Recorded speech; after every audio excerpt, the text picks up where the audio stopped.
You know, it's pretty wild to think about, right? Your DNA has 3 billion letters in its code, and a single typo, just one, could be the difference between health and a serious disease. So today, we're going to dive into how AI is giving us these incredible new tools to finally read that code and find the clues hidden inside. Okay, so that really is the million-dollar question. We've got this massive book of life, our genome, and a tiny little change in one letter could be linked to something like glaucoma or a heart condition. But how in the world do you find that one specific needle in a 3 billion letter haystack? All right, let's get into it.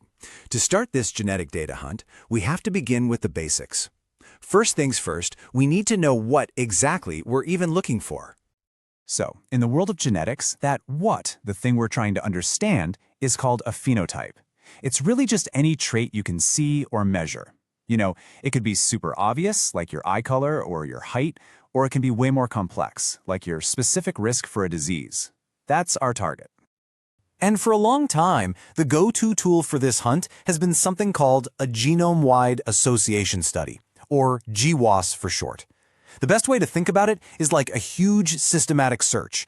You're scanning the DNA from thousands, sometimes millions of people, and you're checking all these genetic addresses one by one to see if any specific variations show up more often in people who have the disease you're interested in.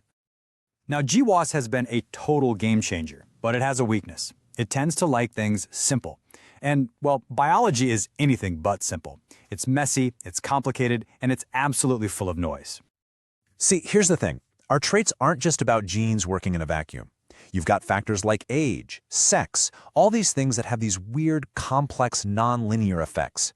They don't follow a nice, clean, straight line. And the traditional models, they can get totally tripped up by all this biological noise. They might just miss the most important clues hiding right in plain sight. So, to deal with this messiness, researchers came up with a really smart AI called Deep Null.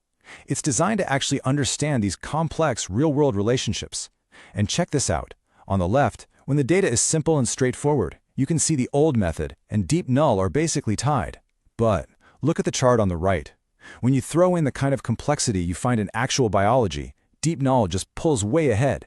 It's like it can see the path through a tangled forest while the old methods are still stuck at the entrance. And this isn't just some theory, okay? This is from real-world data. When they unleashed Deep Null on actual patient data from the UK Biobank, the results were just incredible.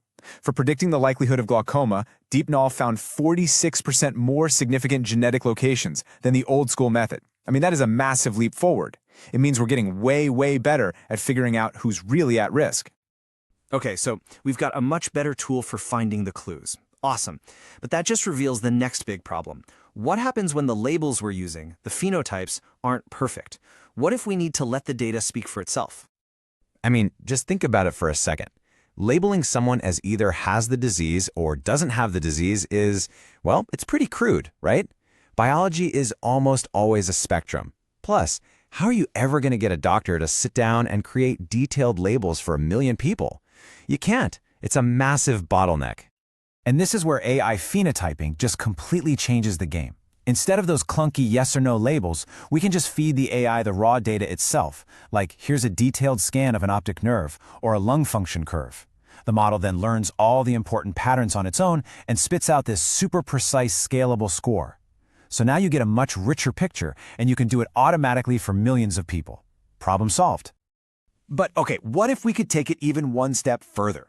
This is where a technique called reglet comes in, and it uses something called unsupervised learning.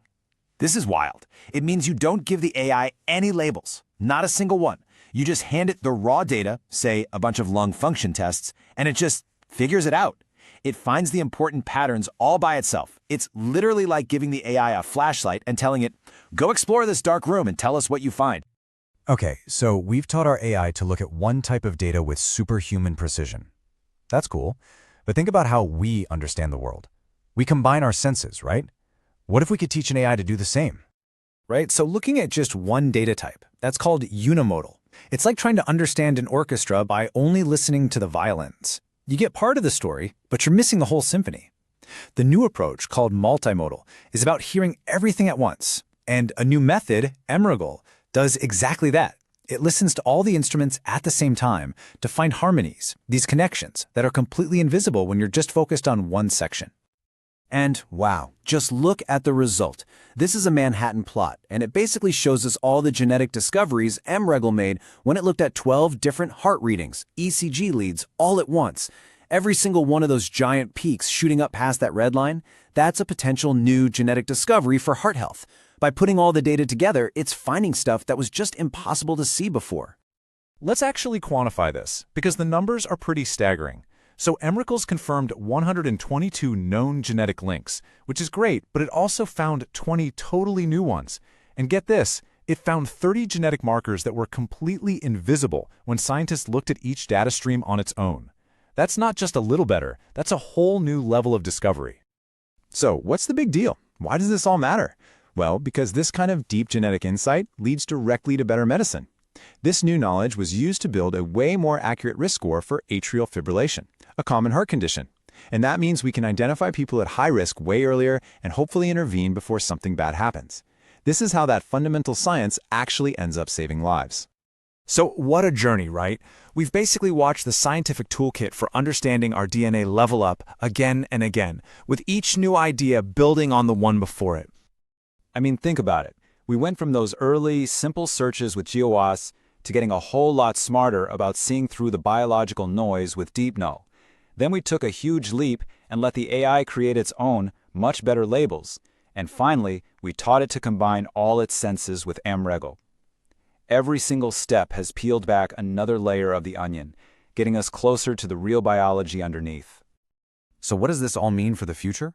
We now have this incredibly powerful toolkit that can combine almost any kind of biological data to see connections that were hidden just a few years ago. So the question isn't really if we can unravel the secrets of complex diseases anymore. The real question is, which ones do we go after next?